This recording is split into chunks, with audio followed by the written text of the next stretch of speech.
Olá, gente, sejam bem-vindos a mais uma aula aqui do nosso GE, né? A gente está falando sobre o livro Manual Clínico dos Transtornos Psicológicos, Tratamento Passo a Passo, e a gente vai dar continuidade aqui ao capítulo 4, falando sobre transtorno obsessivo compulsivo. Semana passada a gente introduziu aqui o capítulo, como eu estou sempre fazendo, né? A primeira parte falando de teoria, a segunda parte a gente entra com o estudo de caso. Então, hoje é a segunda parte aqui, nós vamos entrar no estudo de caso, falando sobre o tratamento para transtorno obsessivo compulsivo. Se você ainda não viu a aula 1, né, você consegue assistir aqui na playlist. Vou deixar aqui abaixo também, né? Acho que o link para vocês conseguirem ver completo, toda a playlist até aqui. E, gente, já vou iniciar aqui falando que, como eu comentei lá na proposta do grupo, né? No grupo do WhatsApp lá que a gente tem, o link vai ficar aqui embaixo, tanto o link do WhatsApp quanto o link do Telegram. E no Telegram também a gente tem o grupo. E a gente agora vai entrar com a proposta nova, tá? Então, eu vou reformular aqui o capítulo, o estudo. Vou deixar para falar isso melhor no final desse capítulo aqui, mas a gente vai entrar com uma supervisão de caso no final de cada capítulo, tá? Então, nesse capítulo, a gente vai encerrar essa ideia do GE, até coloquei lá no grupo que já vou enviar o link, então quem está pedindo aí, vou pedir o certificado, já vou deixar o link. As próximas aulas também terão o link para o certificado, mas a proposta vai ser bem diferente disso aqui, né? Eu coloquei um link lá para vocês preencherem e estive analisando as respostas, então, assim, acho que a proposta é bem legal, além de acrescentar essa supervisão que vai vir agregar também, né? Então, no final eu comento aqui com vocês, vamos entrar, né, no capítulo 2, continuar aqui o capítulo 2 falando do estudo de caso, e aí, no final, eu comento aqui para vocês como vai ficar a questão do certificado. Aí, o estudo de caso dessa semana é da June, vou falar June, uma mulher casada de 26 anos que acabava de se formar em enfermagem. Buscou tratamento para um problema grave com lavagem e limpeza. Tratamentos anteriores por meio de dessensibilização sistemática, antidepressivos, ansiolíticos e reestruturação cognitiva não tinham dado resultado. June não tinha podido procurar trabalho de enfermeira, em função dos sintomas. Então, ela é recém-formada, recém-casada, tá, gente? June está com apenas 6 meses de casada, ainda está curtindo a lua de mel. E ela procurou ajuda porque ela já não está aguentando mais uma situação grave, tá? Um toque grave aí com, ah, com questões de lavagem e limpeza. A gente já sabe, né, que o transtorno obsessivo compulsivo, ele pode vir aí com vários tipos de obsessões, com vários tipos de rituais, mas no caso da June, que a gente vai falar aqui, lavagem e limpeza. Depois de se confirmar que não havia psicose, abuso de álcool, drogas nem transtornos orgânicos, um terapeuta foi indicado. Lembrando aqui que nós estamos falando de um tratamento intensivo para o toque. Por isso que é importante assistir a aula anterior, né, a aula 1, que a gente dá a introdução aqui de como vai ser essa exposição que a gente está trabalhando aqui no estudo de caso. Junela tem 26 anos, ela é recém-casada, tem apenas 6 meses de casamento. Quem acompanhou ela nessa sessão, né, foi o seu esposo e a sua cunhada, que é a sua melhor amiga. E aí, ela tem esse apoio da família e ela já fez um tratamento antes. Ela fez um tratamento antes por causa de uma anorexia que ela tinha desenvolvido. O tratamento de anorexia foi efetivo, e aí o próprio terapeuta, ela fazia questão, terapia cognitivo-comportamental clássica, e o próprio terapeuta, ele começou a fazer a terapia cognitiva clássica para a questão do toque grave da June, e ele não conseguiu aí ter bons resultados. Ela já tomou também remédio, já fez vários outros tipos de tratamento e não obteve resultado. Então, após não conseguir resultado, ela ficou sabendo sobre o tratamento de terapia intensivo para toque. O terapeuta dela aconselhou e aí ela foi encaminhada para isso. Eles pesquisam, né, eles confirmam se ela não tem psicose, nem abuso de álcool ou drogas, nem nenhum outro transtorno orgânico. Como eu falei semana passada, caso ela tenha algum outro transtorno em comorbidade, é preciso primeiro tratar a comorbidade para depois trabalhar aqui o toque falando nessa linha aqui de tratamento. Porque aqui é um tratamento completamente intensivo mesmo. Então, são 3 semanas de tratamento intensivo com terapia todos os dias, 5 dias por semana, com 2 horas de terapia. E a pessoa tem que fazer aí 2 a 3 horas de tarefas de casa para continuar. É um trabalho realmente, até o próprio autor traz que é, de certa forma, um trabalho torturante para o paciente, né, para o cliente, porque ele tem que se expor literalmente, aqui até trouxe uma fala do terapeuta com o paciente, porque ele vai realmente expor aí aquilo que mais gera incômodo. Gente, não é uma terapia para, nem para qualquer cliente, nem é uma terapia para qualquer profissional, tá? Então, caso você queira experimentar esse tipo de terapia, você tem que escolher com cuidado o cliente que você vai estar trabalhando essa terapia e você também tem que estar se preparando bastante aí. Por isso que eu aconselho, gente, leiam o livro o máximo que vocês puderem. Não fiquem somente com o que eu falo aqui, porque eu venho falando também de acordo com as minhas interpretações aí, com minha experiência, com meu conhecimento da área. Então é interessante que vocês leiam um livro, leiam um capítulo, para tirar também a conclusão de vocês aí dentro do que o autor fala. Aí é bem interessante as falas. Não tem como eu trazer tudo, porque o objetivo aqui é um estudo do livro e não um audiobook. Então precisa se confirmar primeiro se o nosso cliente ele não tem um outro tipo de transtorno, alguma comorbidade, se ele não faz uso de álcool ou droga, porque se ele fizer, não é interessante esse tipo de terapia que a gente vai falar aqui. Aí seria indicado outro tipo de terapia. A gente vai ver também na conclusão que, embora a gente está trabalhando aqui com o que há de pesquisas, né, muito recente na psicologia baseada em evidência, ainda esse formato de terapia é um formato ainda muito novo e ainda está em estudo, tá? Então, realmente não é aconselhado a fazer com qualquer tipo de cliente e nem por qualquer terapeuta. Aconselho vocês estudarem primeiro, a se prepararem primeiro, porque aqui é intensivo, 5 dias na semana. Então, assim, se o seu cliente puder 2 a 3 sessões por semana, muito legal. Aí já dá para vocês aplicarem várias ideias aqui, tá?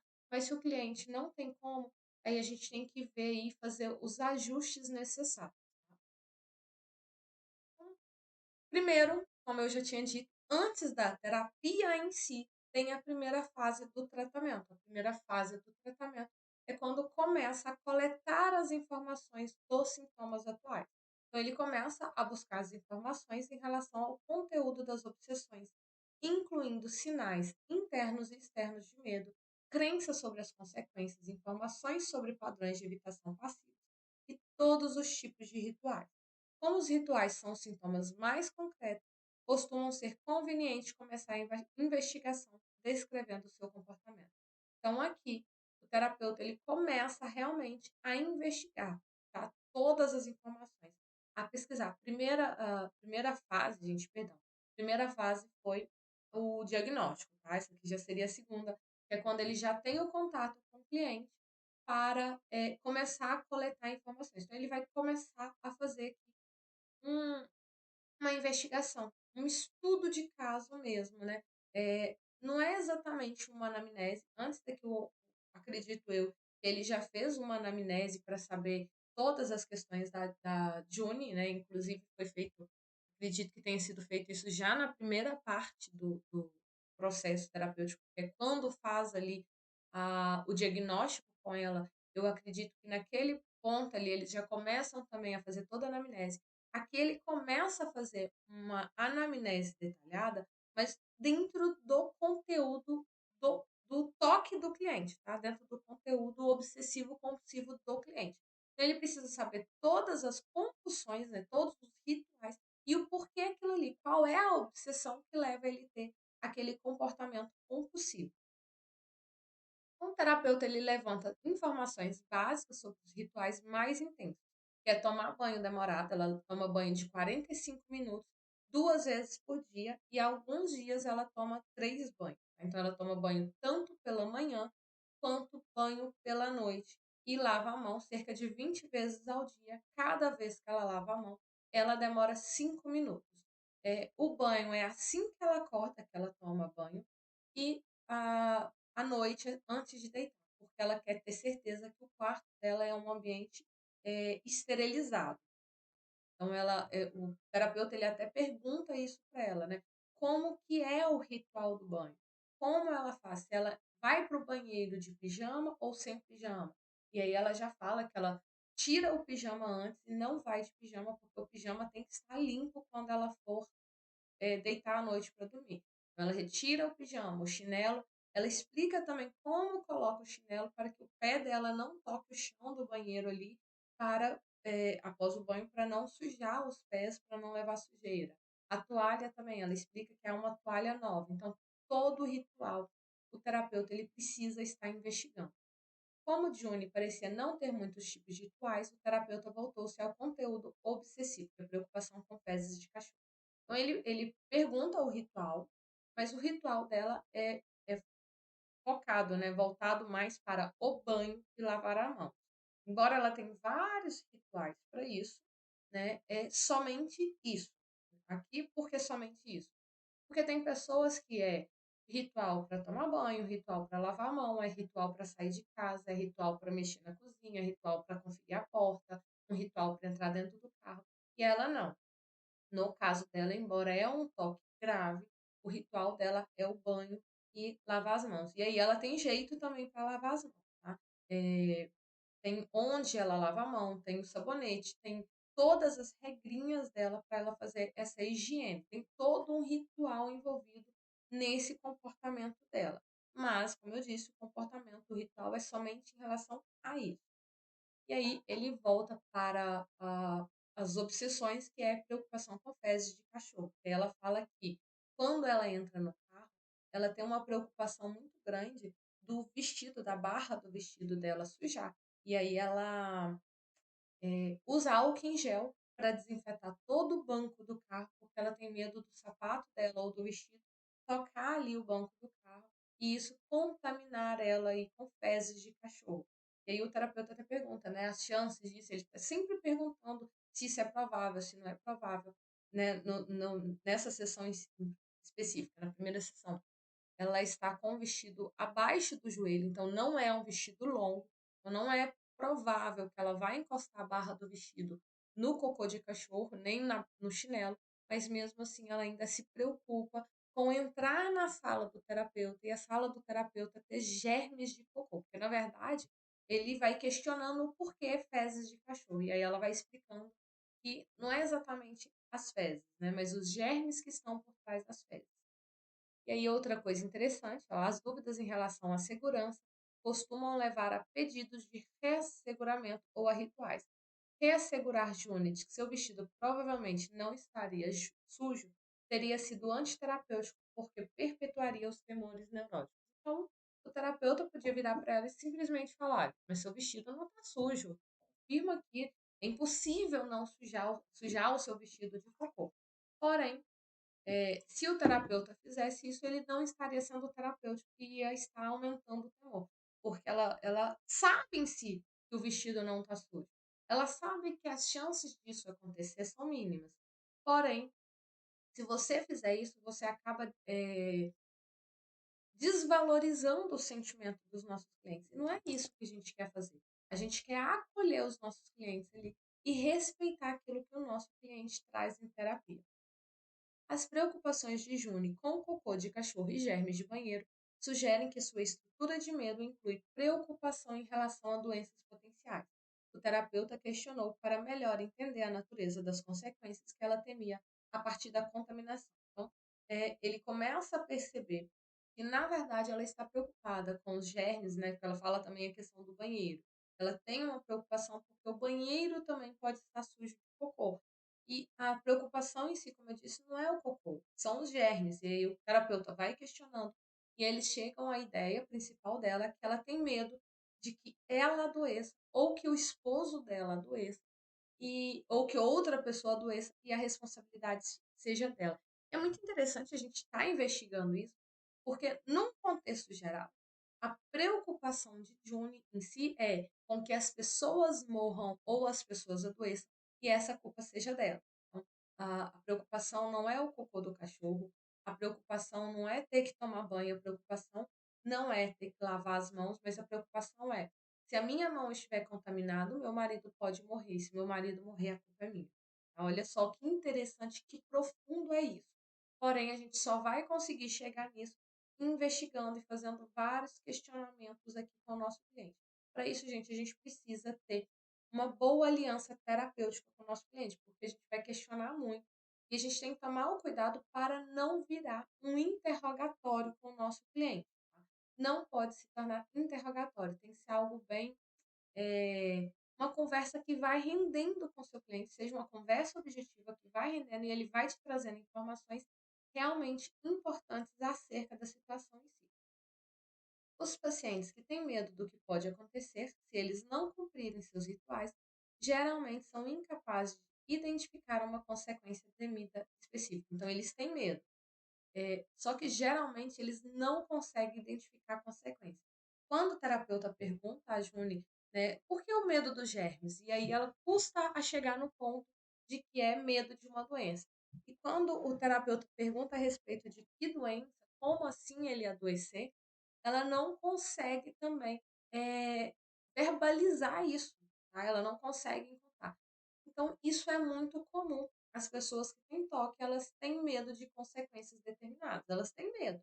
Se eu não conferir a porta da minha casa, alguma coisa vai acontecer de ruim.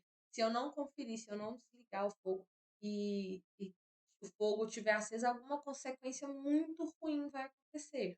Se eu não der, se eu não pular, por exemplo, se eu estou passando numa calçada e nessa calçada ela é toda quadriculada e tem quadrinhos brancos, quadrinhos pretos. Então, eu preciso tomar cuidado aqui para não pisar nos quadros pretos. Então, eu tenho que ir pulando, porque se eu pisar no quadrinho preto, alguma consequência ruim vai acontecer. A gente não importa ali se isso é verdade ou não, a gente vai acolher. Mas se você for questionando qual a consequência de você pisar ali no quadrinho preto, talvez os nossos clientes não vão conseguir verbalizar isso de maneira tão clara, tá? Porém, alguns têm medos específicos. Por exemplo, se eu não fizer isso, eu vou ficar cego, ou eu vou ter leucemia, ou eu vou pegar, igual eu comentei no exemplo passado, né? Na aula passada, sobre a cliente que achava que ia pegar a AIDS se entrasse dentro de um banheiro público, só de entrar ela poderia se contaminar com a AIDS. Então, a gente vê que tem essa questão de alguns não conseguem identificar a consequência, outros conseguem e conseguir ou não, não determina se é toque ou não, tá? Para determinar o diagnóstico DSM-5-TR, e aí tem vários critérios, então precisa preencher uma lista de critérios diagnósticos no DSM-5-TR. Porém, porque tem muitas pessoas que falam isso, se você não identifica o que que tem toque, então não é toque. Não, às vezes é um pensamento que a pessoa tem. Lembrando que eu falei que os rituais, semana passada, né, as compulsões as obsessões são mentais e as compulsões podem ser mentais e externas, tá? Nossa, se eu estiver enganada. Mas é isso mesmo.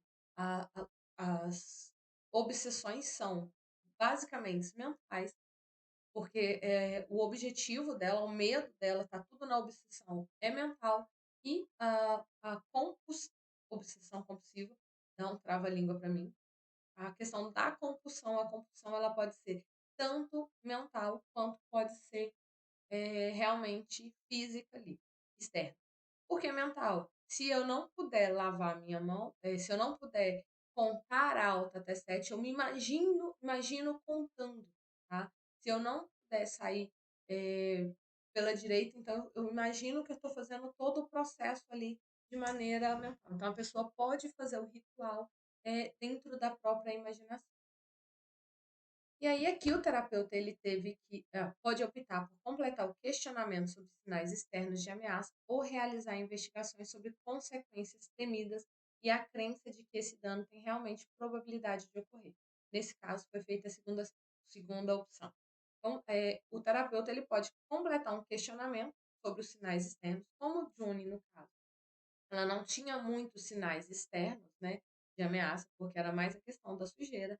Ele preferiu ir trabalhando a questão das crenças e dos danos que isso aí poderia ocasionar a Ju. Fica claro que June não acredita realmente que os desastres que teme aconteceriam, embora sua estimativa de probabilidade fosse alta. A intensidade da crença pode mudar em um determinado paciente, mas é mais forte quando o paciente percebe uma ameaça. O conteúdo relacionado às consequências temidas foi coletado para ser incluído posteriormente em cenas de exposição primárias. O terapeuta questiona June um pouco mais em relação a outras coisas que têm probabilidade de estarem contaminadas em função da relação potencial com as coisas que ela acaba de apontar. O terapeuta questiona ela, né? É, qual é a porcentagem de 100% aí, né? De você ficar doente? Aí ela fala, cerca de 25% das vezes aí eu posso adoecer. Aí ele pergunta, ok, então eu não lembro se foi em relação à questão do cocô, tá, gente? Eu esqueci. Mas ele fala assim, então vou colocar como se fosse. Então depois vocês dão uma olhada lá e confiram aí no livro se realmente é isso. Mas ele fala assim, então se você tiver contato com fezes de cachorro, por exemplo, 4 vezes, dessas 4 vezes, com certeza uma vez, que é 25%, então uma vez você vai adoecer com toda certeza. E ela fala, não, não é bem assim. Talvez eu adoeceria cerca de 1% em vez de 25%. Talvez se eu tivesse contato 100 vezes com cocô, em uma vez só eu ia adoecer. Então, ela realmente não acredita que isso vai acontecer. Porém, entretanto, todavia, ela não consegue controlar a compulsão. Por isso que não adianta a gente mostrar para o cliente que aquilo que ele está tendo é absurdo. Mas seria muito fácil. Ah, até ela vai falar isso, né? Ah, se eu conseguisse fazer tal coisa, eu não estaria em terapia. Seria muito fácil você falar com ele, ah, não vai resolver e pronto, acabou. Ela sabe que não vai acontecer, mas ela não consegue. Por isso é uma obsessão compulsiva, ela não consegue controlar. E aí ele continua investigando, né, para saber se é só isso ou se tem outras coisas, porque ele vai questionando, ok, o banheiro, vaso, pia, como que é? Banheiro do lado de dentro, banheiro do lado de fora? Então ele vai fazendo várias perguntas para realmente conseguir criar uma lista aí. E ele vai trabalhando também na questão de cenas de exposição por imagens, porque antes de expor ela a qualquer coisa real no mundo externo, ele precisa trabalhar com ela dentro da imaginação. De certa forma, não é uma reestruturação cognitiva que ele trabalha aqui, mas acaba que vai sendo, ele vai trabalhando uma flexibilidade cognitiva, porque como ele vai expor diretamente aquilo que ela teme, ele precisa que ela esteja aí com a flexibilidade cognitiva legal para realmente aceitar a se expor em algumas situações, tá? Então, trabalha-se primeiro com imagens para ver se a pessoa consegue fazer por imagens para depois expor ela frente aí mesmo, fazer a exposição em vídeo. Para se preparar para o programa de exposição, no qual os objetos são apresentados hierarquicamente em relação à capacidade de provocar desconforto, June deve classificar suas principais contaminantes. E aí o terapeuta ele sugere cerca de 10 a 20 itens. E aí ela tem que colocar. Como que ele vai fazendo? Banheiro público, né? No caso dela, banheiro. Do lado de dentro, quanto que te deixa pegar na maçaneta, quanto que te deixa apavorado? Ah, de 0 a 100, 70. E do lado de fora? Ah, do lado de fora é 50. Então, eu já sei que expor ela do lado de fora primeiro é mais fácil do que expor ela do lado de dentro. Então, precisa fazer essa hierarquia para começar a expor ela aos itens menores, para depois expor ela aos itens maiores. Pode ser necessários mais itens com vários medos obsessivos. Vamos colocar aí que a pessoa tem inúmeros rituais, então eu vou precisar de mais de 20 itens. E sempre vão sendo ordenados do mais baixo para o mais alto, aquele que me causa menos medo para aquele que me causa mais medo. Uma descrição detalhada ajuda o terapeuta a prever possíveis evitações por parte do paciente durante o tratamento e planejar instruções específicas. A supervisão do comportamento normal para se lavar no fim do tratamento tratará da tendência de June a contar e organizar seu ato de lavar. Durante a sessão inicial de coleta de informações, June foi instruída a monitorar a frequência e a duração de suas compulsões. Então, precisa se detalhar, por isso que eu falei a questão do banho. Ele pergunta: você entra com roupa ou sem roupa? Como que você coloca o chinelo? Como que você coloca a toalha? ele precisa dessa questão detalhada para saber onde que está aí os comportamentos de segurança. E essa é a primeira sessão, né, a sessão inicial aí, antes de iniciar o protocolo de tratamento. Então, antes da próxima sessão, antes de iniciar o tratamento em si, o terapeuta pede para ela fazer um automonitoramento e marcar ali, ok, você vai tomar banho, então eu quero que você marca quantas vezes você tomou banho durante essa semana e quantas vezes você lavou a mão aí, qual o tempo das você lavar as mãos para a gente chegar aí semana que vem. Então, ele vem para a segunda sessão aí. Ah, não, que eu acho que ainda é o primeiro, primeiro encontro ainda, porque aqui ele não separa como primeiro, segundo e terceiro encontro. Então, após avaliar os atuais sintomas do paciente, ele busca informações sobre o início do problema com referência específica à presença de determinados fatores de estresse na época. Então, no caso, ele pergunta, ainda é a primeira sessão. Não entra ainda como primeira sessão, tá, gente? Como eu disse, isso aqui é uma pré-sessão. É uma sessão, mas seria a sessão da segunda fase. Primeira fase, ele fez uma anamnese completa e o psicodiagnóstico dela. Aqui na segunda fase, ele começa a buscar um histórico detalhado da doença em si, do transtorno psicológico em si, todo o histórico, como que o sintoma se mantém, como que o transtorno tem se mantido. E aqui ele vai buscando todo o histórico, né? Quando isso começou, o que que aconteceu. No caso de June, da June, começou quando ela iniciou a faculdade de enfermagem, ela estava no centro da cidade, e aí precisou de fazer uma matéria, esqueci a matéria agora, mas que era relacionada a trabalhar com essas questões dos micro-organismos, né? Ela, como está estudando enfermagem, então ela precisou trabalhar várias situações aí dentro da questão da saúde e estudando várias doenças. Então, quando ela começou a estudar ali a questão dos micro-organismos, ela começou a desenvolver essa preocupação. Então, ele vai investigando tudo isso aí nessa primeira sessão dessa segunda etapa. A terceira etapa entra a questão do protocolo de tratamento, tá? Onde ele começa a aplicar o protocolo. Não sei se ficou entendido. Primeira, eu estou dividindo em três fases. Primeiro, diagnóstico, anamnese. Segundo, todo o levantamento de dados. Nessa segunda sessão aí, eu até comentei semana passada, ele sugere de 4 a 6 horas para fazer essa segunda parte, que é para levantar todo o histórico. E na terceira parte é onde a gente vem no tratamento.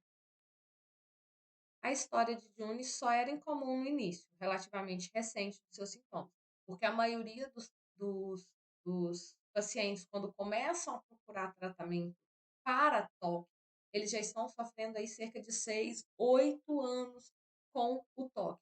A June, ela conseguiu procurar ajuda bem recente. Talvez, né, porque como ela já estava fazendo terapia antes para anorexia, talvez ela começou realmente a perceber logo no início que ela estava com toque. Então, talvez essa questão de procurar uma ajuda aí foi no início por causa disso. O histórico dela foi realmente comum. Então, ela buscou várias outras terapias, ela já fazia TCC para anorexia, então ela tentou aplicar TCC para a questão do toque, tomou vários remédios antes de buscar a terapia de exposição. Isso, gente, é comum em pessoas com toque. A única diferença da June para os outros é que ela buscou bem recente e os outros demoram um pouco mais. Como não consta fracasso anterior com tratamentos não comportamentais, como isso não influencia os resultados da exposição, o clínico não deve se sentir desestimulado com esses antecedentes. Por que isso? Porque às vezes você ouve aí que a pessoa já está fazendo terapias há tanto tempo, buscou terapias há tantas vezes e houve fracasso, o clínico às vezes fica com um pouco de medo e receio de fazer a terapia, de fazer todo o processo. Mas aqui não há essa necessidade, não há essa preocupação, tá? Porém, né, em função de uma possível atitude cética em relação ao valor do tratamento, o terapeuta deve dar ao paciente uma fundamentação clara. Então, ele tem que explicar. Aí eu até coloquei aqui porque eu achei muito interessante essa fala. O terapeuta, ele tem que estar atento aí, porque muitas das vezes os clientes vão chegar, eles querem fazer a terapia, mas a psicoeducação dessa terapia é um pouco diferente da TCC clássica, porque eu vou estar lendo aqui com vocês essa conversa dos 2 é muito interessante, mas como é uma terapia bem direta, bem objetiva, bem, a exposição em vivo é bem, eh, nossa, ela é realmente bem expositiva à situação em si, né, como a June ela tem problema com cocô de cachorro, então o que que eles vão fazer? Eles vão lá mexer com o cocô mesmo. Então precisa-se ter um cuidado muito grande aqui para fazer essa psicoeducação. Então o terapeuta começa com ela: "Antes de eu continuar a coletar mais informações, deixe-me explicar o tratamento". Ela fala: "Bom, o doutor F me contou um pouco, mas eu ainda não sei bem como vai ser esse tratamento". O tratamento é chamado de exposição e prevenção de rituais. Vou lhe pedir que confronte situações que a assustam ou que a fazem sentir-se contaminada. Faremos isso aos poucos até chegar às coisas mais difíceis. Por exemplo, podemos começar com maçanetas externas dos banheiros e trabalhar até chegar aos vasos sanitários e ao cocô de passarinho. Ela tem preocupação com o cocô de passarinho. Se o cocô do passarinho for mole, causa mais nojo do que o cocô de passarinho duro. Então faremos isso juntos e eu vou estar junto para ajudar. As sessões vão durar 1 hora e meia ou 2. Nos encontraremos todos os dias da semana. Além disso, vou lhe dar trabalho de casa para fazer entre as sessões de terapia. A gente precisa estar atento a essa questão, igual eu falei do cocô de passarinho, porque cocô de passarinho causa um certo nojo nela, um incômodo muito grande. Só que quando se fala de cocô de passarinho duro, ela fica com menos ansiedade do que cocô de passarinho mole. Então, precisa estar trabalhando, igual a maçaneta da porta que ele falou. Primeiro, maçaneta externa do banheiro, porque a maçaneta externa do banheiro gera menos incômodo, menos ansiedade do que a maçaneta de dentro. Então, precisa se preocupar com essa hierarquia. Aí a June pergunta: "Você quer dizer então que eu tenho que tocar até em cocô de cachorro?" E eu fico imaginando até a entonação dela, né. "Você quer dizer que eu tenho que tocar em cocô de cachorro?" O terapeuta responde: "Isso. Para superar esse tipo de medo, as pessoas têm de aprender a confrontar as coisas que têm medo e ficar com isso até diminuir a aflição. Mesmo que eu fizesse isso, provavelmente levaria até 1 ano para me acostumar, ou seja, mesmo se eu fizesse isso, tipo, eu não vou fazer isso, tocar em cocô. Então ela já está aqui receosa, ela já está com medo. E lembre-se, você nem sempre sentiu assim em relação ao cocô de cachorro. Quando era pequena, alguma vez pisou nele e simplesmente limpou na grama e foi brincar? Tinha me esquecido disso. Parece que faz tanto tempo. Eu costumava nem pensar 2 vezes nesse tipo de coisa. Para fazer voltar a se sentir como antes, precisamos expô-la diretamente àquilo que você tem medo. E há uma segunda parte do tratamento. Também vou lhe pedir que, por 3 dias seguidos, você não se lave, sem lavar as mãos nem tomar banho por 3 dias. Depois você pode tomar banho, mas vai ter que limitar por 10 minutos. Após o banho, vai ter que se contaminar de novo e ficar mais 3 dias sem banho. Como eu disse, não é para qualquer tipo de paciente. Porque imagina uma pessoa que está chegando, tem uma obsessão grave com limpeza, se lava 20 vezes ao dia, cerca de 5 minutos cada vez que lava a mão, ter que ficar 3 dias inteiros sem lavar a mão, sem encostar na água. Mas sem encostar, ela não pode lavar a mão, ela não pode tomar banho. Então, olha que por isso que o autor do capítulo ele fala que é uma tortura de certa forma. Como que a pessoa faz isso? E é justamente como ela responde, né? Eu não acredito. Nunca vou conseguir. Se eu conseguisse, eu não estaria aqui. Como é que eu não vou me lavar? Todos os dias decido parar, mas sempre desisto. Você quer dizer que eu não poderia me lavar depois de usar o banheiro, nem antes de comer? As outras pessoas se lavam depois de ir ao banheiro. Por que eu simplesmente não me lavo menos, como fazem as pessoas normais? Outras pessoas não têm toque. Lembre-se de que para você se lavar, faz com que você sinta menos contaminada e menos ansiosa, não é? É. Se você se lavar, mesmo que pouco, sempre que se sentir contaminada, nunca vai conseguir aprender a sensação de contaminação some por si só, sem se lavar. Se você realmente está muito ansiosa, pode levar um tempo, até mesmo várias horas, antes do que se sinta melhor, mas vai acabar acontecendo.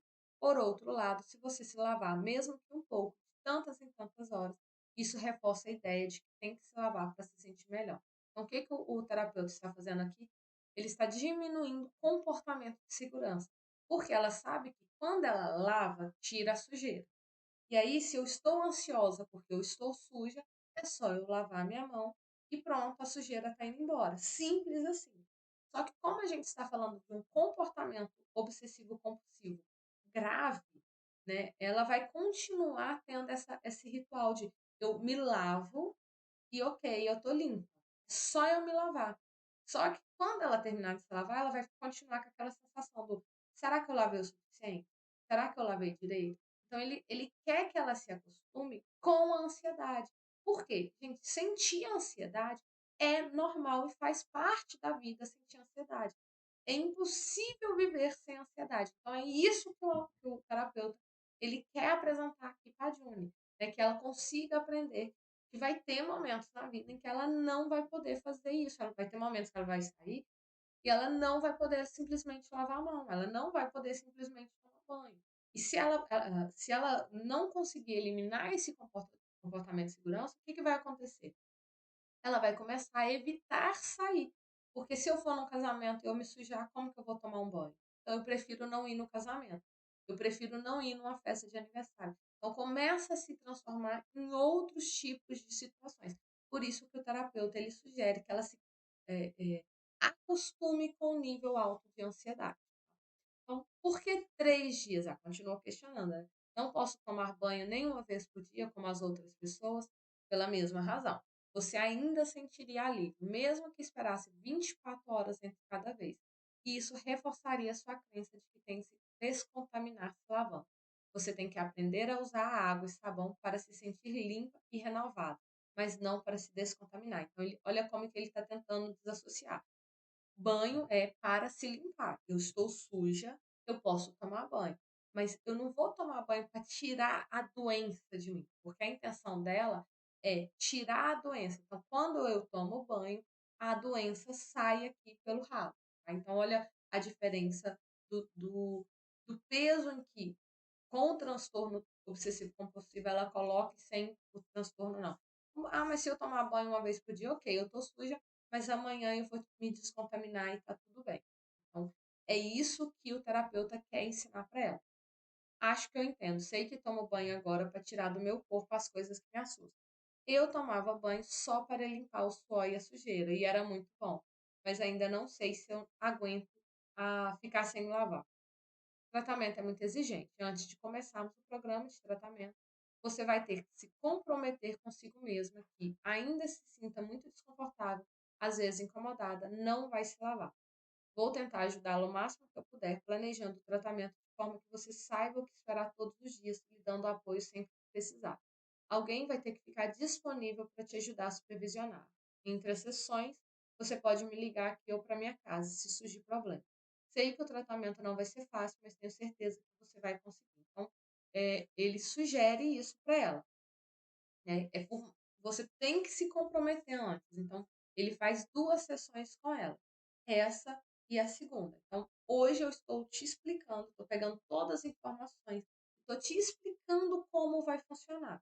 Durante essa semana, o terapeuta ele começa a planejar o tratamento e na segunda sessão ele vai passar para ela como vai ser o protocolo, como vai ser o tratamento e confirma mais uma vez se ela realmente está disposta. Por que ele confirma? Se ela não estiver disposta a fazer o tratamento, o terapeuta não inicia o tratamento com ela e aí ela vai ter que procurar outra terapia ou esperar até ela se sinta confortável para isso. Se o cliente não se sentir confortável, gente, ele pode aguardar até ele se sentir mais confortável ou ele pode decidir não começar a terapia no momento, tá? Porque é uma opção dele. Ele não é obrigado a fazer terapia. Ele pode começar a fazer terapia aí daqui a um mês, daqui a uma semana, não importa. Mas ele precisa estar comprometido, 100% comprometido em iniciar a terapia para que ela realmente se inicie. Então, nesse momento, não se deve exigir um compromisso firme, e sim conscientizar o paciente daquilo que será exigido. Nesse momento, primeira sessão. E sim conscientizar o paciente daquilo que lhe será exigido, para que ele possa se adaptar a essas expectativas e planejar atividades de acordo com isso durante o período do tratamento. Então, aqui Ele faz toda uma psicoeducação, conscientiza: "Olha, daqui um mês, daqui, uma semana, por exemplo, a gente vai encontrar de novo para falar isso sobre o planejamento", né. Então ele tem essas sessões antes aí do planejamento, para explicar: "A gente vai ter um mês de tratamento, 3 semanas ou um mês de tratamento intensivo todos os dias". Você aí nessa sessão que ele vai passar o planejamento de tratamento, ele confirma realmente você quer ou não, né, porque aqui ele está só planejando e mostrando que ela é capaz, que ela é possível. Planejando, então, o tratamento. O terapeuta começa a segunda sessão repassando brevemente o formulário de automonitoramento e rituais do paciente. O restante da sessão foi dedicado a desenvolver um plano de tratamento. Então, aqui, eles começam a planejar o tratamento. E ele pediu para ela monitorar, né, como que estava aí os rituais, como que acontecia. Então ele repassa isso e agora os 2 começam a planejar como que vai ser. Então, tipo assim, semana que vem a gente vai iniciar o tratamento, né, serão segunda, terça, quarta, quinta e sexta. Como que a gente vai fazer na primeira sessão, como a gente vai fazer na segunda sessão. Então eles planejam mesmo tanto a exposição por imagem, tá, então vai trabalhar a questão da imaginação para ela fazer a dessensibilização sistemática, né, todo o pensamento em si, trabalhar toda a imagem na cabeça para depois implementar aí no mundo real. Em raras ocasiões, a confrontação direta com o objeto temido pode causar danos reais. Nesse caso, o terapeuta deve usar seu discernimento para encontrar um meio termo. Então, assim, no caso da Johnny, é cocô de cachorro, porta de banheiro, vaso sanitário, animal morto. Então, eu preciso estar confirmando qual que é o objeto que o meu cliente tem medo. Tá? Então, se o meu cliente ele tem medo de pegar aí o veneno, vamos colocar aqui um veneno que é proibido no Brasil, mas a pessoa tem pavor aí de encontrar no mexer com chumbinho. Eu não vou mandar o meu cliente mexer, porque as chances dele se contaminar e ter consequências gravíssimas é muito alta, muito alta. Então, assim, a gente precisa estar analisando aí. Qual é o objeto que o meu cliente, que o meu paciente, ele teme, tá. Então, é possível que ele enfrente esse medo? Aí, cocô de cachorro, ok, cocô de cachorro, tudo bem, não tem problema nenhum nesse caso. Agora, não, ele, tem medo de andar no alto de uma montanha, aí tem uma pinguela, que a gente chama de pinguela, eu não sei se tem outro nome diferente, né. Mas, por exemplo, aqui em Roças tem muito isso, pinguela. E a gente tem uma parte aqui, e aqui tem um rio, ou tem um buraco, ou tem um vão muito grande, e aí eles colocam uma madeira, uma pontezinha para a pessoa passar desse lugar para esse lugar aqui. E aí essa pontezinha, a gente fala pinguela, porque ela não tem geralmente, né, às vezes tem uma cordinha, um fiozinho de corda de um lado para o outro para a pessoa segurar. Então eu preciso estar atento, porque às vezes a pessoa tem medo de andar nesse negócio, quando a gente está falando de uma montanha extremamente alta. Então eu vou mandar ela chegar lá e fazer de qualquer maneira, ou às vezes a pessoa tem medo de pular de um avião, fazer aquelas queda livres, pular de paraquedas. Eu preciso estar avaliando esse tipo de medo do meu cliente, para saber se vale a pena ou não. Ah, meu cliente tem medo de mexer com bicho morto. Então, como que eu vou fazer? No caso da June, por exemplo, o terapeuta faz isso. Ele não faz ela pôr a mão no bicho morto, por várias questões óbvias, tá? O bicho está morto, ele morreu de quê? Talvez ele morreu realmente com uma doença, então se ela pôr a mão no bicho, realmente pode se contaminar. Então há uma contaminação real, o bicho está fedendo, está nojento, está sendo comido por outros bichos. Então eu preciso ter essa atenção. Agora, chegar perto do animal morto vai me causar algum problema? A gente sabe que não. Se aproximar do bicho, não, tá? Não tem esse problema. No caso da Júnior, por exemplo, ela tem uma situação que ela estaciona o carro. E aí, quando ela termina de estacionar o carro, ela percebe que estacionou o carro perto de um animal morto. Isso aí para ela já é uma situação terrível, tá? Então, estacionar perto de um animal morto, a gente sabe que é uma situação que eu posso confrontar o meu cliente. E o terapeuta ele faz isso com ela, né? E não tem nada a ver, tudo bem, eu posso fazer isso. Agora, tocar a mão e mexer num animal morto, já não é aconselhado. Então a gente precisa ter essa noção. Então, tem que ter essa noção.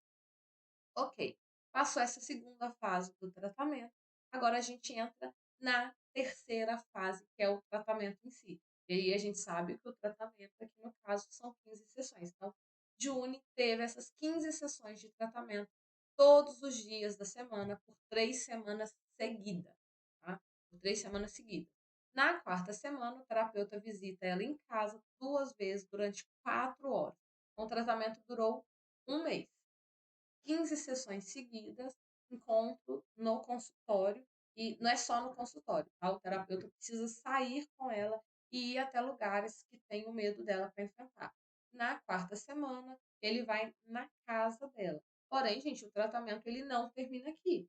Eles continuam, vou falar aqui, eles continuam tendo outros encontros aí, outras sessões de acompanhamento, tá? Então, continua. Porém, o tratamento que ela fala são, que ele fala aqui, são 15 sessões intensivas.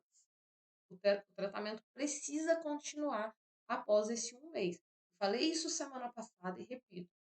15 sessões, né, 3 semanas apenas, 4 semanas colocando as visitas em casa, não é o suficiente para eliminar o medo do nosso cliente.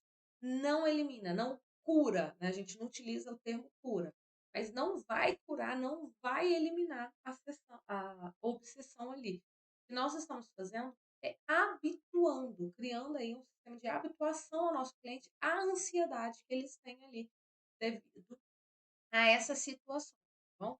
Então ela teve essas 15 sessões durante as 3 primeiras semanas. Na quarta semana, o terapeuta foi 2 vezes na casa dela para confirmar ali, e depois disso ela ficou em tratamento. No total, a June ficou 9 meses de tratamento. É bom falar isso aqui, porque às vezes vocês acham que durante um mês acabou. Não, a June precisou ficar de tratamento durante 9 meses para trabalhar todas as questões de obsessão, todas as questões da compulsividade dela, porque a gente está falando de um toque gravíssimo, tá? É um toque grave aqui que a June tem. Não gravíssimo, grave. June cumpriu muito bem o regime de tratamento. Alguns pacientes podem ter lapsos na prevenção de resposta, principalmente durante a primeira semana. O terapeuta deve reforçar o paciente pelo cumprimento parcial, enfatizando a necessidade de cumprir integralmente. Com relação ao trabalho de exposição, não é raro que os pacientes deixem de realizar algumas tarefas. Mais uma vez, devem receber reforço pelo que realizam e serem estimulados a completar todas as tarefas. Como o terapeuta fez, né? Ele criou uma hierarquia de trabalho com a Jung. Começar na primeira sessão com itens mais fáceis, para a segunda sessão ele já entrar nos itens mais difíceis. É normal, é comum as pessoas evitarem alguns itens iniciais, mas o terapeuta precisa reforçar, né? Parabéns porque você completou o parcial, mas eu preciso que você faça, cumpra aí integralmente todas as atividades. É importante acompanhar a realização do trabalho de casa. Então, se você pediu para ele fazer assim, olha, aqui nós treinamos então a questão de trabalhar, tocar numa maçaneta de porta, de banheiro do lado de fora. Então você vai sair daqui do consultório e você vai tocar na maçaneta da porta do banheiro, né? Você saiu daqui, você não vai lavar a mão. Então, o que eu falei com você aqui, você precisa estar repetindo. E aí, pedir para ele fazer isso no segundo dia, né? Hoje é segunda-feira, vamos colocar aqui. Hoje é segunda-feira, eu tive meu primeiro contato do tratamento e eu pedi para que ele não lavasse a mão. Hoje, em vez de lavar a mão 20 vezes, você vai lavar a mão somente 10. Somente 5 vezes. Na verdade, o que eles fazem muito aqui é você hoje vai lavar a mão só 3 vezes. Então, eu não vou diminuir 5 vezes, não. Eu falei que inicialmente, mas não. Você lavava 20 vezes, hoje você não vai lavar a mão vez nenhuma. Essa é a intenção do tratamento intensivo, tá? Então, hoje você não lava a mão. E aí, amanhã eu preciso perguntar, ok, você lavou a mão ontem? E ela vai falar se sim ou se não. É normal falar, não, eu lavei pelo menos 3 vezes. Ok, tudo bem, mas eu preciso que você não lave a mão em momento algum. Tá? Então, as sessões incluem exposição. Então, é importante acompanhar a realização do trabalho de casa, né? Ontem eu te pedi para fazer isso, você fez? porque nem sempre eles vão fornecer voluntariamente informações sobre omissões, mas admite quando deixam de cumprir. E por exemplo, às vezes você vai falar, eles vão ficar caladinhos aí, você tem alguma coisa para me contar? Não, não tem nada para te contar, não. Mas aí você pergunta, lavou a mão ontem? Aí ele fala, então, já que você tocou nesse assunto, eu lavei minha mão sim, embora você pediu para não. Então, as sessões incluem exposição por imagens em um cenário planejado com antecedência. Isso é apresentado por até 1 hora ou até que fique claro. A seguir, ele enfrenta em vivo as situações. Então, a sessão tem 2 horas de duração. Durante a primeira hora, ele faz o trabalho aí, ele fala planejado com antecedência, porque eles imaginam todo o cenário. Então, a gente vai sair daqui e vai tocar na porta do banheiro. E aí ele cria toda a imaginação. De maneira perfeita, ele faz toda a cena. Você vai pegar assim ou você vai pegar assim? Você vai virar assim ou você vai virar? Então, ele faz imaginar todo o cenário.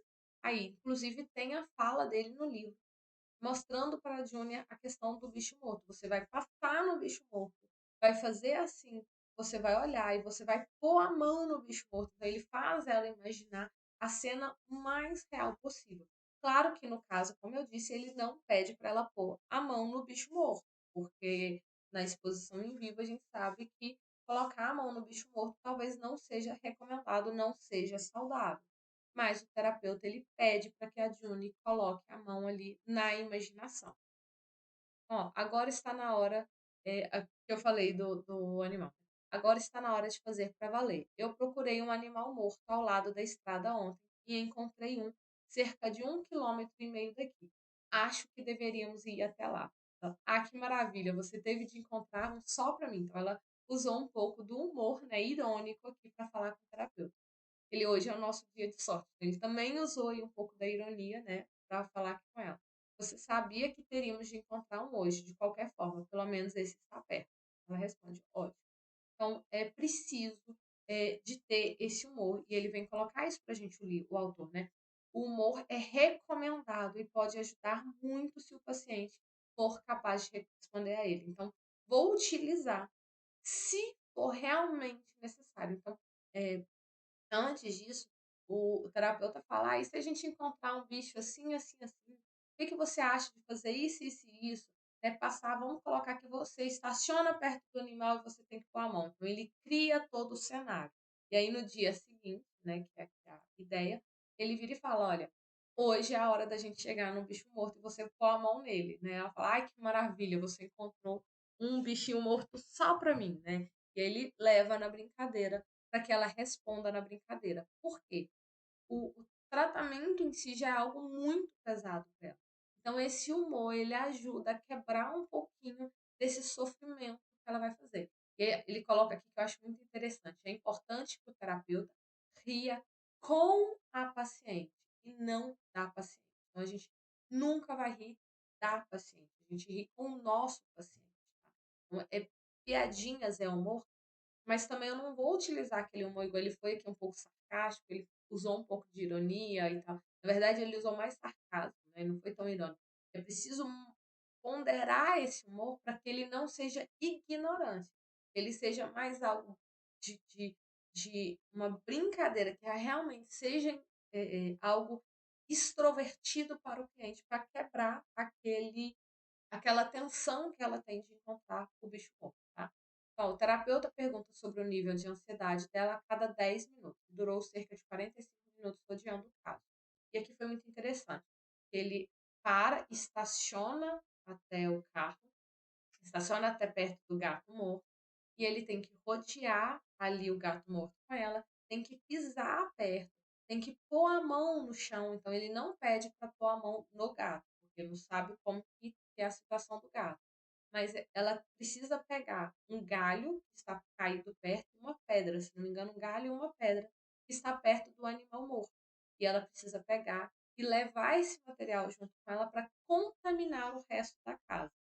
Por quê? Numa situação eh, rotineira da vida da June, ela, se tivesse parado o carro e visto que o gato estava ali, ela iria desinfetar todo o carro com álcool, iria desinfetar a roupa toda, iria pôr para lavar a roupa, iria tomar banho, iria se limpar, iria se purificar. Então, aqui já está na segunda semana de tratamento, tá, gente? Na primeira, ele foi fazendo mais a questão da por imaginação, exposição por imaginação. Aqui na segunda sessão, na segunda semana, ele já vai direto no problema. Então, ele já entrou. Na primeira semana, ele vai em maçanetas também com a June, tá? Vai na rua com ela, para ela encontrar. Então, por isso que a sessão demora, porque o terapeuta ele precisa se deslocar de carro com a June para alguns lugares, algumas localidades. Outras vezes, ele não vai se deslocar de carro, vai caminhar a pé mesmo para chegar em certas localidades. Então, eles ficam ali 45 minutos rodeando o gato. E a conversa que o terapeuta e a Juni têm são relacionados à obsessão. Em alguns momentos, ela até tenta modificar para se distrair e esquecer que o gato está ali. Mas o terapeuta ele sempre volta na conversa para lembrar que o gato está ali. Por que ele faz isso? Ah, eu não poderia deixar ela distrair? Não. O objetivo é que ela tenha consciência de que o gato morto está ali, que a ansiedade está ali, né, que a ansiedade existe, mas que ela vai diminuir. Por isso que ele fica cerca de 45 minutos e sempre pergunta: de 0 a 100, quanto que você está ansiosa? E isso vai diminuindo. Inicialmente ela fala: eu estou com 99, seria 100 se você não estivesse aqui. E é interessante que ela pergunta: você só está aqui por causa de mim, né? E ele responde: não, né? Eu faria isso se fosse no normal. Por exemplo, se eu tivesse que parar por algum motivo e a chave do meu carro caísse, eu teria que abaixar perto do gato morto e pegar a minha chave. Eu não ia deixar minha chave aqui, né? Então ele diz que não, eu faria isso em outras situações. Então eu não estou te expondo a algo que eu não faria. Então é importante a gente ter essa atenção. Que eu estou levando o meu cliente, eu faria. E o terapeuta ele faz isso. Ele abaixa e põe a mão e fala: olha, primeiro eu ponho a mão para você ver, depois você vai pôr a mão. Então ele poderia falar: ah, você põe a mão e ficar assim: ah, eu não vou pôr a mão, não, ai que nojo, ai que nojo. Então, se você tem nojo, como que você expõe o seu cliente a uma situação dessa? Então, a gente precisa tomar esse cuidado, tá? Aqui ele coloca: o terapeuta responde com clareza às perguntas levantadas sem se desviar do propósito essencial, exposição a um contaminante temido. Então, ele responde, eles conversam, mas ele não se desvia do objetivo principal.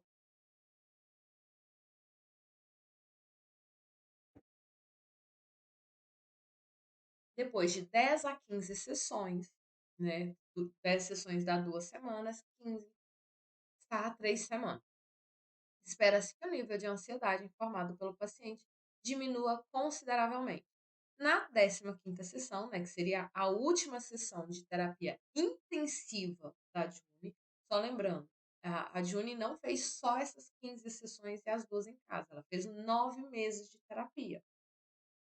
Esse protocolo que está mostrando aqui é uma terapia intensiva, tá? São 15 dias intensos aí, dando de cara com aquilo que ele tem medo.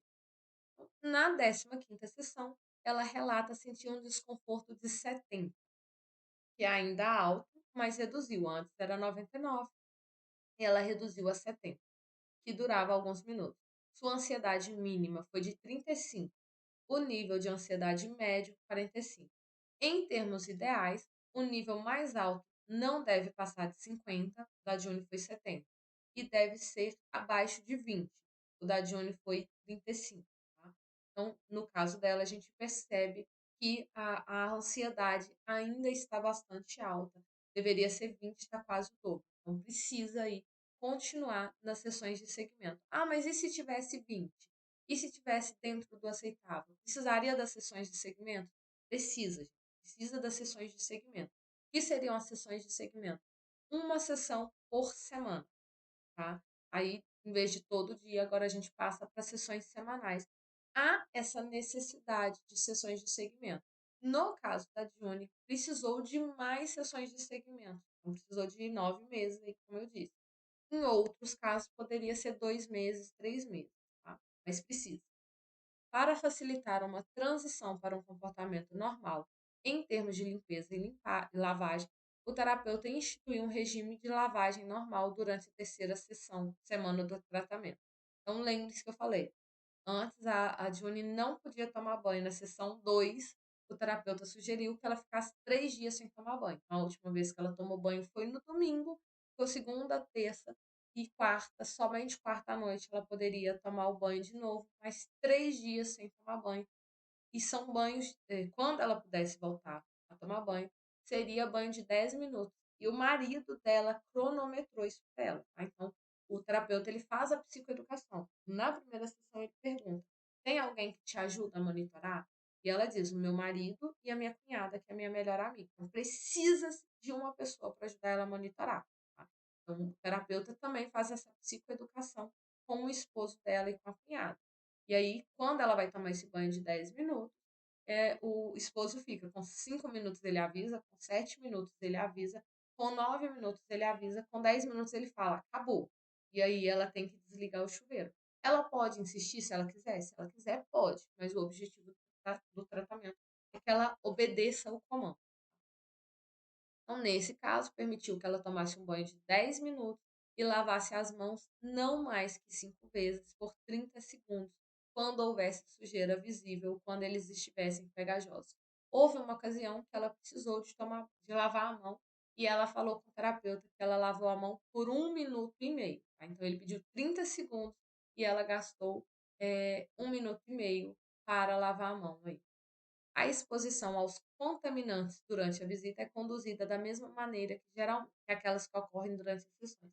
Geralmente, as sessões ocorrem de 2 a 4 horas até que todos os itens estejam sujos. E aí, gente, é importante a gente falar, né, que essa contaminação aí, né, se ela tem medo de contaminação de cocô, o terapeuta não vai lá fazer ela pegar o cocô, enfiar a mão no cocô e sair passando bosta pela casa fora, né, gente? Pelo amor, né? Não é isso que o terapeuta está fazendo.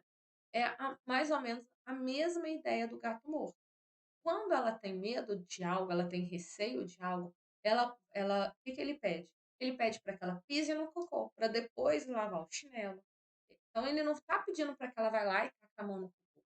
Ele não está pedindo para contaminar a casa toda de cocô.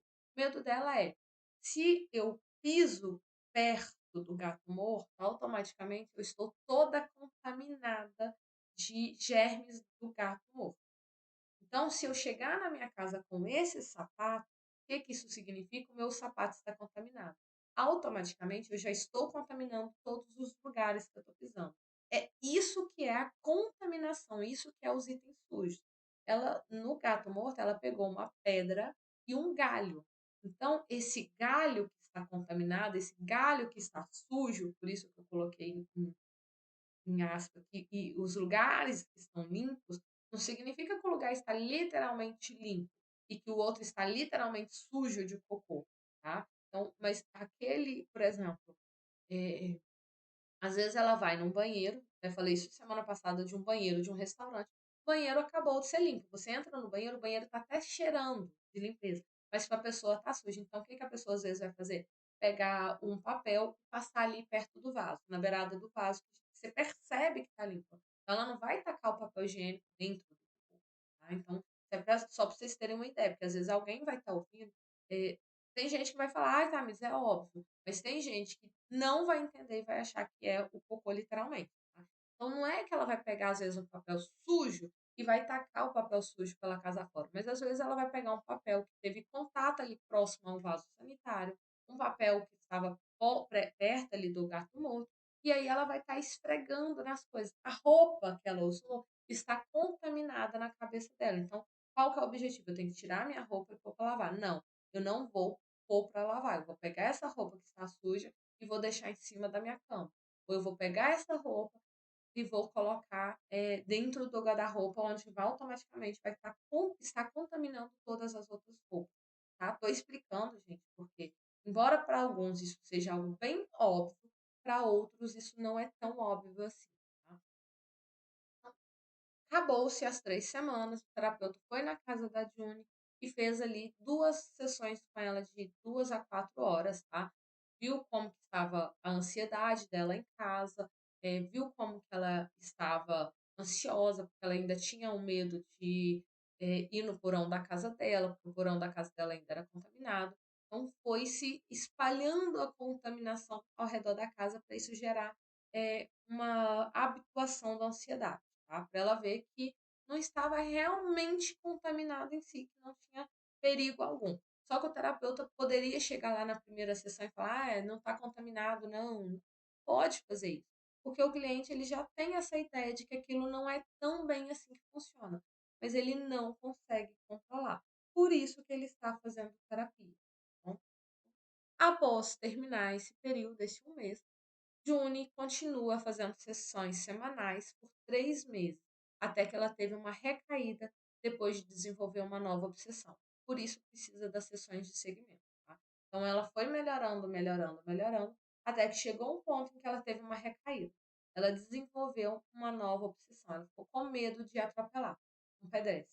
E aí entra na obsessão, na mesma coisa que era antes. Ela ficou preocupada de que alguém se ferisse ou que alguém viesse a morrer por culpa dela. Então, se eu atropelo alguém, a culpa da pessoa morrer ou adoecer é minha. Então, ela fez um deslocamento aí da obsessão dela. Então, em vez de limpar as coisas e de lavar, eu começo a preocupar na direção. Então, ela dirigia se preocupando muito com os retrovisores e tinha que observar o tempo inteiro se ela não estava atropelando alguém.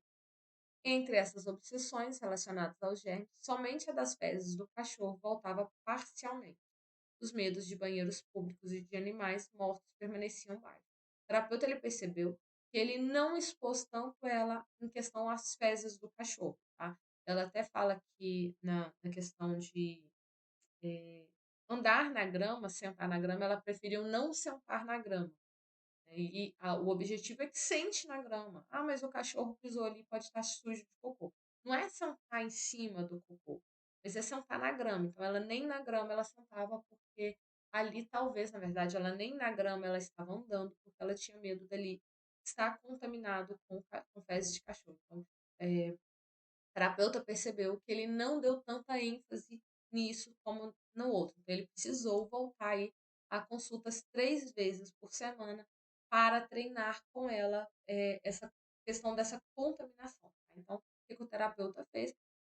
Próximo do consultório do terapeuta tinha algum lugar, parece com grama, então eles caminharam ali, ali perto do consultório mesmo, para ela poder pisar na grama e se contaminar com as fezes de cachorro. Então, em momento algum, ele não mandou ela sentar em cima de cocô, não mandou ela pegar no cocô, mas talvez pisar no cocô sim, tá? Mas andar na grama, sentar na grama que o cachorro anda, então ela não fazia nada disso. Esse tratamento continuou por 4 semanas, porque aí o que que ela fez? Fez a sessão intensiva, 3 meses de sessão semanais. Por 4 semanas, eles fizeram 3 vezes de novo. Então, só para vocês construírem, gente, comigo, ó, construa comigo. Um mês foi 15 dias tendo encontro todos os dias, uma semana em casa. 3 meses, um encontro por semana, mais um mês tendo 3 encontros semanais para trabalhar essa questão aqui. E aí, depois desse mais um mês, foi reduzida a 2 vezes. Então, foi passado 5 sessões por semana, uma sessão por semana por 3 meses, um mês inteiro tendo 3 encontros por semana, 3 semanas tendo 2 encontros por semana, tá? E depois disso, por mais 6 semanas, ela teve encontro uma vez por semana novamente. Voltou mais um encontro por semana, tá? Então, só para ir aí. Precisou de ir uma vez por semana, voltar 3 vezes, diminuir para 2, para depois diminuir para uma vez. É raro os pacientes relatarem remissão completa de todas as obsessões. É raro, não é impossível, mas é comum aí o paciente ter, principalmente se a gente levar, né, a realidade aí dele achar que 4 semanas vai resultar aí em uma ausência total de obsessões. Quem dera, né, gente? Quem dera se com um mês apenas de tratamento, o nosso cliente eliminasse 100% todas as obsessões. É possível? É. Mas a gente está falando de coisas extremamente raras. Tá? E aí, o livro também vem nos trazendo complicações que podem acontecer aí. Algumas complicações é a não adesão à prevenção de resposta. Então, os deslizes. como pode acontecer o terapeuta pedir para o cliente fazer tal coisa, não fazer, como aqui a gente está falando de terapia de exposição e prevenção de rituais, então ele não pode ter o ritual. Porém, ele teve um deslize, não era para lavar a mão e lavou a mão. Houve um deslize. Aí o terapeuta conversa com ele novamente e explica a regra da terapia. Olha, não pode lavar a mão, né? Você concorda? Aí eu concordo. Se houver um segundo deslize, o terapeuta chama de novo no cantinho para conversar e falar: olha, você vai parar ou não vai? É mais ou menos assim, claro, gente. E tem toda uma questão de que a gente não vai conversar de maneira rígida e estúpida com os nossos clientes, tá? Óbvio. Mas é mais ou menos assim. Você vai parar ou não vai? Tá? Porque se o cliente ele não tiver disposto a realmente a fazer a prevenção, né, não fazer essas respostas, se ele não tiver realmente disposto a não fazer os rituais, essa terapia não é indicada. Então, aí, no caso, é indicado que ele pare a terapia e volte uma outra ocasião. Então, o objetivo é faça. Se ele não fizer, o terapeuta conversa com ele e diz o quanto é importante para que ele faça toda a terapia. Outra coisa é evitação passiva continuada. O terapeuta pede para ele fazer e ele continua evitando o passo a passo que o terapeuta pediu, tá? Por exemplo, aqui ele coloca, o paciente pode colocar roupas contaminadas de volta no armário como se for instruído, mas ele não faz.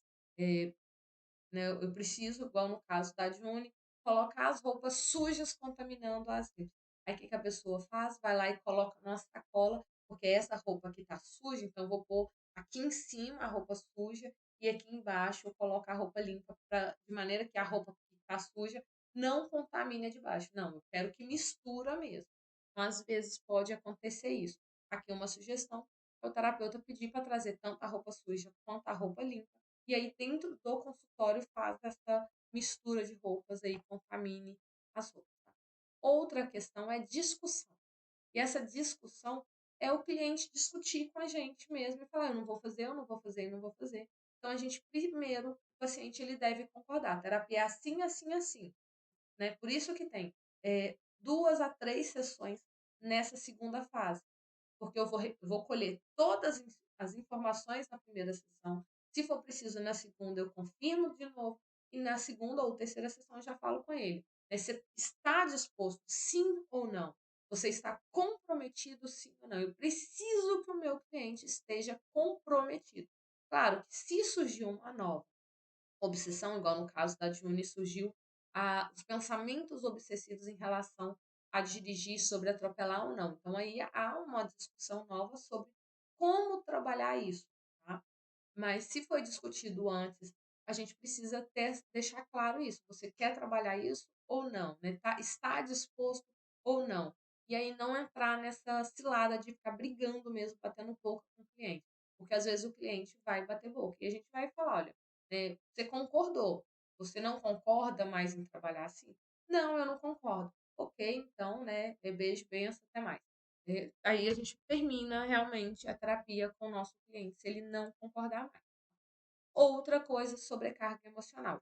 Vamos supor que a gente está fazendo todo o trabalho com o nosso cliente, e aí o cliente, durante a semana, teve uma perda muito grande. Ele perdeu um familiar, houve um acidente e o nosso cliente está sobrecarregado emocionalmente. Se eu não conseguir, em uma sessão, eliminar, né, trabalhar essa sobrecarga emocional, eu preciso trabalhar em outra, mas eu só vou voltar para a exposição quando o meu cliente realmente estiver eh, eliminada essa sobrecarga emocional. Eu preciso trabalhar com ele isso antes de fazer a exposição. Outra coisa é reações não ansiosas à exposição, tá? Então, em vez dele responder com ansiedade, ele está respondendo com raiva, tristeza, com aflição, depressão. Então, primeiro eu preciso entender a raiva, eliminar a raiva, porque eu quero trabalhar a ansiedade na exposição e não os outros sentimentos. Se são outros sentimentos, eu tenho que entender o porquê o outro sentimento, mas eu não quero aquele sentimento. Eu preciso voltar novamente com o meu cliente para trabalhar ansiedade.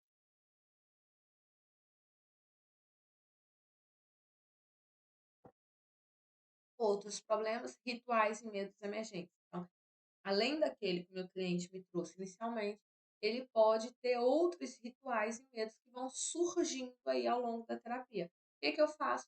Vou trabalhando nesses novos rituais, nesses novos medos. Então, a gente vai adaptando aí junto com o cliente, tá?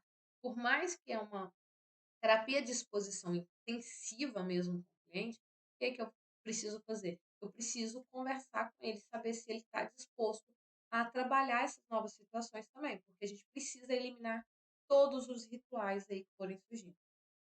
Outro problema é reação familiar negativa. A gente precisa da família no tratamento aqui de toque dos nossos clientes. E às vezes a família já está estressada, a família já está cansada, e aí, em vez de me ajudar, acaba não tendo paciência com aquele cliente. Então, a gente precisa psicoeducar a família para que a família tenha paciência, porque vai dar tudo certo e a família precisa ajudar. E muitas das vezes, por exemplo, a pessoa tem medo, o autor até fala isso. A pessoa tem medo de que se eu fizer comida, eu vou contaminar o alimento. Então, o meu marido começa a cozinhar para mim. Então, todas as vezes, o meu marido vai cozinhando para mim. Então, nessa situação, o que que eu preciso fazer? Ele não vai cozinhar. Quem tem que voltar a cozinhar sou eu, para que eu contamine a comida, né? Porque às vezes a pessoa acha que se ela lavar a mão, ela não está eh, eh, fazendo a higiene necessariamente, automaticamente eu contamino a comida. Então, preciso que eu contamine a comida, eu faça a comida. Então, a família também tem que me ajudar nessa situação. Outra coisa é trabalhar com os nossos clientes para eles aprenderem a funcionar sem o sintoma. E o autor aqui, ele até nos indica a passar para os nossos clientes, né, a ACT, porque os nossos clientes estão, nesse caso aqui, eles acostumam com aquele ritual. No caso da Júlia, ela passa 45 minutos do dia tomando banho de manhã, 45 minutos tomando banho à tarde. Às vezes ela adiciona um novo banho aí, então vai 3 horas do dia aí fazendo esses rituais, 4 horas do dia fazendo esses rituais. E aí o dia dela fica vago. E aí, o que eu vou fazer então agora que eu não tenho esse sintoma? Então a gente precisa estar atento aqui e ajudar o nosso cliente a ter novos, eh, não rituais, né, mas a ter objetivos para fazer naquele tempo vago. Ok, preencher o tempo vago, né. Então, o que que eu posso fazer nesse momento? Vou curtir com meu marido, vou passear com os meus filhos, vou fazer uma atividade nova, vou aprender um novo idioma. Ocupar esse tempo fazendo uma nova coisa. E aí, concluindo-se, né, terminando aqui o tratamento. Então, Johnny fez consultas semanais por 3 meses, até que teve a recaída, depois de desenvolver. Ela começou a ficar preocupada com medo de dirigir, medo de atropelar alguém. Em nós aí no caso, como eu disse, né, depois de ter dobrado a esquina, ela começou. Então, é comum ter isso. No caso, o terapeuta foi passando outras coisas para Johnny e ela precisou, eu acho que eu coloquei essa conclusão no lugar errado, mas, né, aqui conclui-se, né, embora ela teve uma recaída, precisou-se fazer aí 9 meses de terapia com a June para ela conseguir, eu acho que eu repeti esse slide, ou seja, eu esqueci de tirar ele, não tem problema não. Mas June, então, ficou 9 meses fazendo terapia.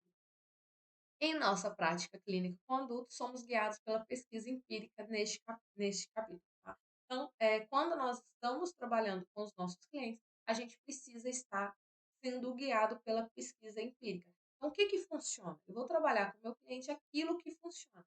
E ele coloca aqui, embora nem todas as decisões são sustentadas em estudos empíricos. Por quê?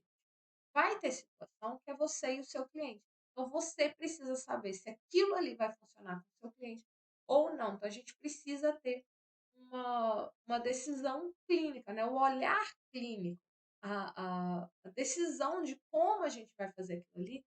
Não há uma pesquisa realmente que vai dizer para você faz isso em vez daquilo. A gente precisa ter a maturidade, porque as pesquisas elas são muito bonitas, são muito bem estruturadas, são perfeitas, tá? Porém, elas não se adaptam a 100% das pessoas. Por mais que tenha uma pesquisa que me mostre isso, eu preciso levar em conta toda a subjetividade do meu cliente. Remédios é um exemplo. Embora eu sei que o remédio de depressão ele trabalha assim, assim, assim com o meu cliente, né? A gente não é médico para receitar remédio, mas isso funciona até para o próprio médico, por exemplo. Agora ele sabe que o remédio tal trata isso e isso na depressão, às vezes ele vai passar um remédio para o cliente e ele precisa tirar aquele remédio e passar um outro. Porque até os medicamentos, né, ansiolíticos principalmente, a gente vê aí que tem um ansiolítico que trabalha na regulação disso, um ansiolítico que é aquilo, o outro é ansiolítico que é aquilo.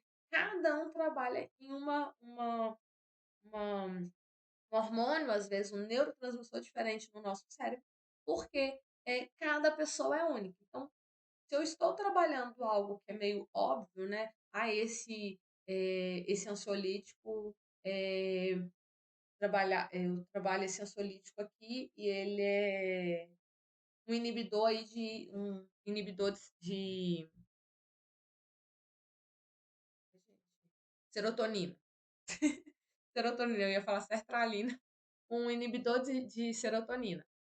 Mas ele vai funcionar com 100% dos clientes? Ah, mas a gente está falando de serotonina, que todos os clientes têm, é comprovado cientificamente isso. Por que, que o medicamento que trabalha com isso não atende todos os clientes? Porque aquele cliente é único. Então, aqui é a mesma coisa para os clientes quando a gente fala de terapia, tá? Então, a gente precisa se guiar por pesquisa, sim. A gente quer aquilo que funciona com o nosso cliente. Porém, a gente tem que ter a intenção, igual aquele vai falar isso, que nenhum estudo controlado comparou diretamente a EPR, falando que os resultados são superiores, tá? Eles tiveram pesquisas que falam que os resultados são excelentes e que funciona, tá? Mas assim, eles ainda não tiveram pesquisas que comprovam que são superiores. Então, eu preciso ter essa atenção de, eu sei que isso funciona. Isso funcionou com tal cliente. Isso não funciona com esse cliente. Tal coisa também funciona. Então, eu tenho que saber quando aplicar algo que funciona com um, que não funciona com o outro, e fazer essa jogada.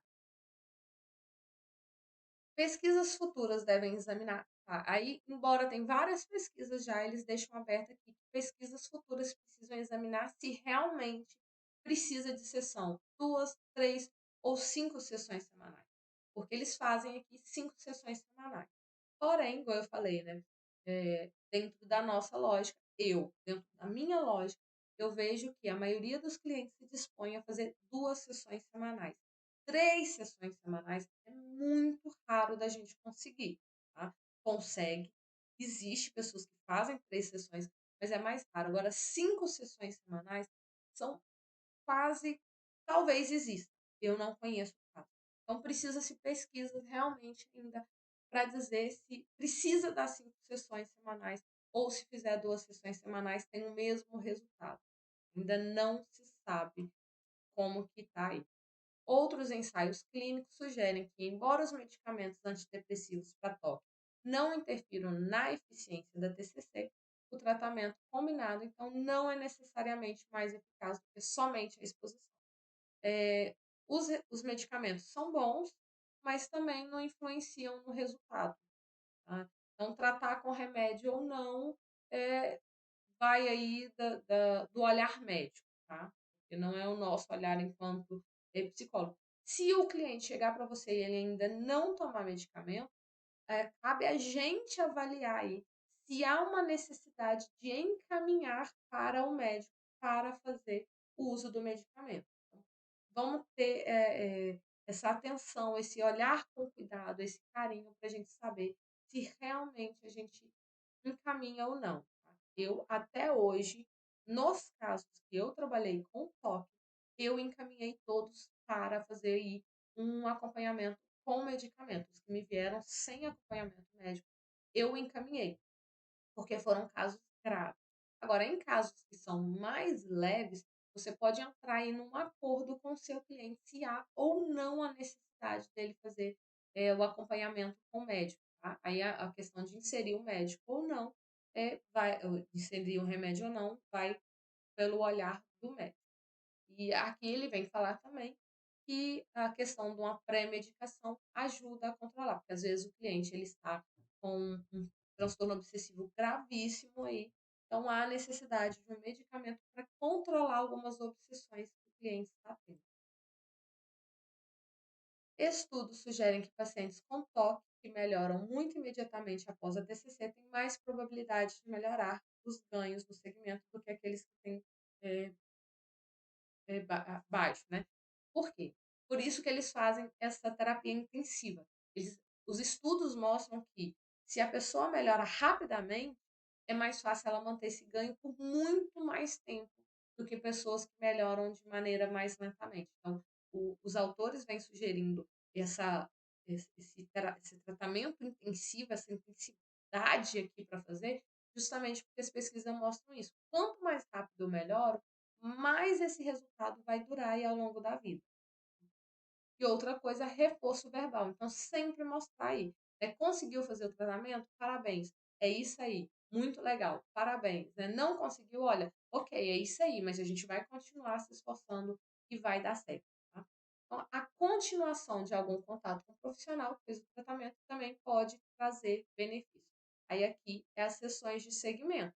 É o que a gente falou. Então, a pessoa fez a terapia ali, fez um mês intensivo, eu posso manter esse resultado, esse encontro com o meu cliente para manter resultado? Legal, mantenha então com o seu cliente, porque é legal você ter resultado para ter resultado, tá? Então, é preciso a gente fazer essa, continuar o tratamento, mas às vezes o cliente não vai querer fazer por algum momento, tá? Mas é aconselhado fazer.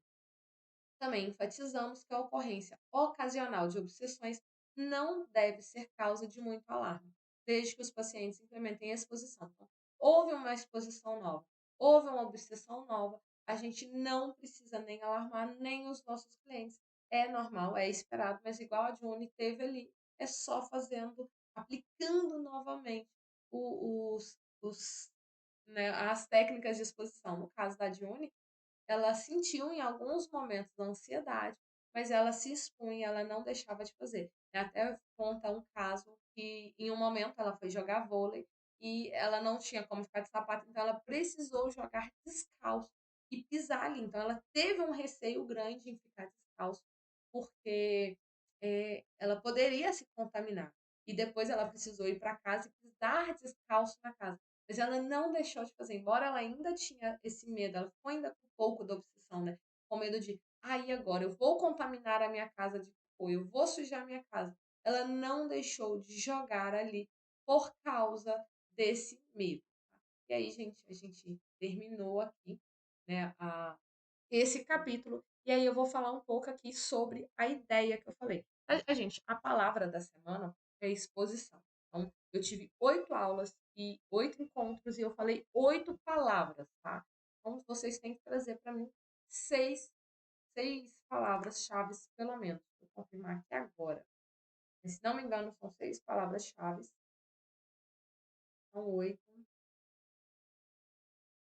6, 7, 5 palavras. Tá bom?